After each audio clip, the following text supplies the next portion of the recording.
Buenas tardes, es un gusto tenerlos nuevamente en la clase. Hoy vamos a estar hablando sobre un estilo o un tipo de negociación referente a un grupo de negociadores, o en más casos negociadoras. ¿Por qué es importante hablar del rol o la importancia o el tipo de interacción que tienen las mujeres en el campo de la negociación? ¿Por qué aislamos este grupo? Estudios han determinado de que aproximadamente 95% de las mujeres entrevistadas en dichos, ellas identifican su género como una barrera o un punto crucial o determinante en el resultado o el efecto de la negociación. ¿Qué quiere decir esto? Es importante para nosotros entender cuál es el aspecto filosófico que influencia el rol de la mujer en la negociación y más aún, cuáles son las ventajas competitivas que pueden tener las mujeres para lograr cambiar la negociación en su ventaja considerando los resultados, el status quo. Entonces, hoy procedemos a hablar un poco sobre un tema de que está muy relacionado a la importancia o al rol que juega la herramienta que tiene la mujer en la negociación. Y vamos a estar atando estos dos temas, que son influencia y negociación. Quiero que vean entonces esta gráfica, porque a mí me gusta mucho. ¿Es esto la negociación? ¿Esto es como ustedes conciben la negociación? Piénsenlo no solamente en el campo de negocios, en el campo operativo, piénsenlo en el campo marital también. ¿Qué es esto? ¿Negociar una pelea, un conflicto? Los géneros poniéndose como contrapartes, como opositores, creando una situación de violencia para que entonces se pueda resolver, para que pueda haber una pacificación del proceso. Esto es lo que nosotros concebimos como una imagen en la cual nosotros entendemos la negociación. Es importante que entendamos y que nosotros formemos criterios que sean aplicables a la realidad, o que mejor todavía, considerando la realidad, la redistribuyamos para beneficiar a ambas partes.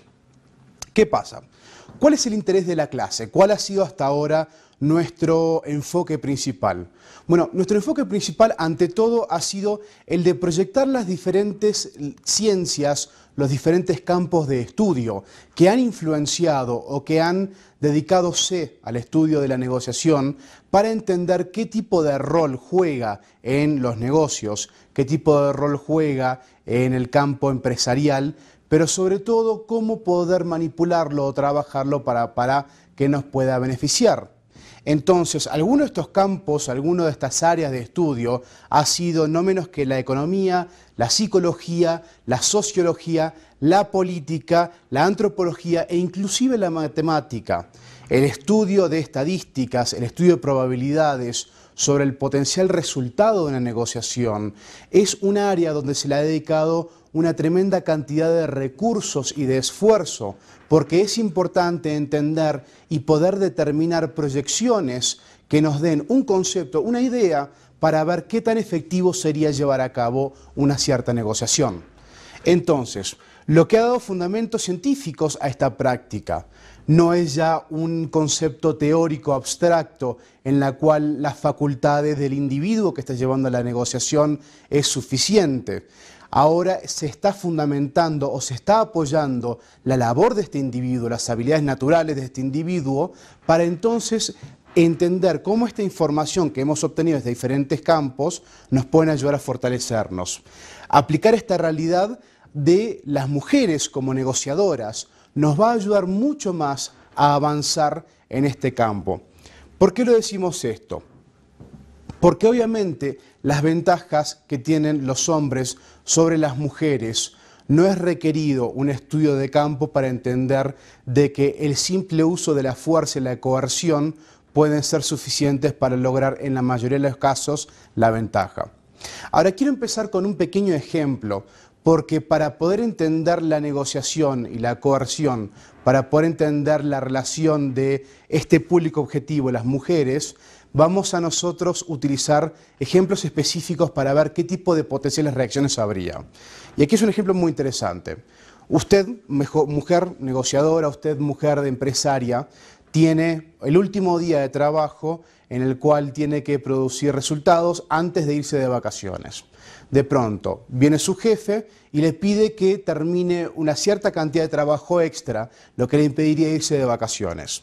Ahora, considere lo siguiente, estos son los parámetros de este ejemplo. Usted tiene a su familia que ya se ha ido de vacaciones, porque obviamente el contexto familiar para las mujeres es particular de importancia en el campo empresarial. Si tiene su taxi esperándolo en el aeropuerto y yendo para el aeropuerto, y tiene el jefe que está haciendo cierta presión, ¿qué es lo que usted haría? Bueno, lo que nosotros queremos contemplar esto como un ejemplo de lo que es una situación tipo, pero no inusual, en la cual una mujer tendría que postularse para poder alcanzar un efecto deseado o para poder lograr una ventaja positiva en beneficio de ella y de los suyos a la hora de negociar. La negociación no solamente sería en el campo, en la mesa. Si usted, que es mujer, que nos está viendo, usted se ha puesto en esta situación, entonces, ¿qué tipo de alternativas tendría? Aquí les presento solamente algunas de las infinitas que son posibles. Por ejemplo, decir no. Usted puede simplemente rechazar la situación en la cual se tiene que ponerse, que le evitaría poder irse de vacaciones. Poder intentar la persuasión, intentar convencer a través de una negociación implícita de que esta opción no es viable. Puede intentar resolver el problema, simplemente recanalizarlo o buscar una forma de resolverlo automáticamente, inmediatamente, para poder aún irse de vacaciones sin perder el tiempo de trabajo. Puede tomar el riesgo. El riesgo implica no hacer el trabajo, simplemente partir y asumir las consecuencias de esta decisión. Esta es una situación muy riesgosa, pero sí, es una opción que se tiene que contemplar. Puede litigar, puede procurar buscar algún tipo de proceso que lleve una formalidad, utilizar los parámetros legales, organizacionales, para determinar si es que efectivamente esa petición de parte de su superioría es válida o no. Puede buscar arbitrar, obtener una persona externa para que utilice sus facultades para mediar entre ambas partes. Puede utilizar la coerción, y esta es muy interesante que la utilicemos porque creo que en esta vamos a basarnos fuertemente a la hora de construir esta lección. Puede posponer la labor y simplemente obstruir este proceso de flujo de las relaciones empresariales. Puede instruir a otra persona para que lleve a cabo la labor que usted no está realizando y finalmente puede darse por vencido y tomar la labor y bueno, asumir la pérdida que esto implica. Ahora, aquí tenemos un filósofo muy interesante, o es más bien un economista muy interesante, que nos da una pauta de cómo se opera en el mundo animal, en el mundo biológico, y entonces cómo el carácter humano se desarrolla a partir de esto. Adam Smith nos dice que él nunca ha visto, a los efectos nadie ha visto a dos perros negociar por un hueso o negociar por huesos de tal manera de que ambos estén satisfechos con los resultados. Es más, no ha visto a ningún animal que esté estableciendo claramente con señales, obviamente del reino animal, que no hay ningún tipo de conflicto en la división de bienes, en la característica tan propia del ser humano de buscar algún tipo de campo común y entonces de esa forma dividir para que no existan conflictos posteriores. En el reino animal esto no se da. ¿Cuál es la diferencia entonces?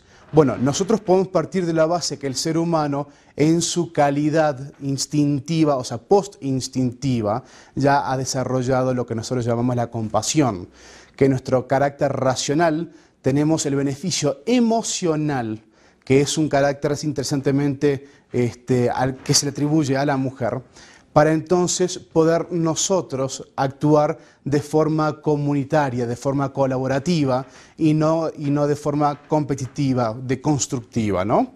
Entonces, aquí tenemos un concepto que es muy interesante y aquí en la ficha lo podemos ver. El hombre tiene la característica que es una constante oportunidad de ayudar a otros, pero no es en vano que él lo hace. Esto quiere decir, no es simplemente buscando la benevolencia del opositor.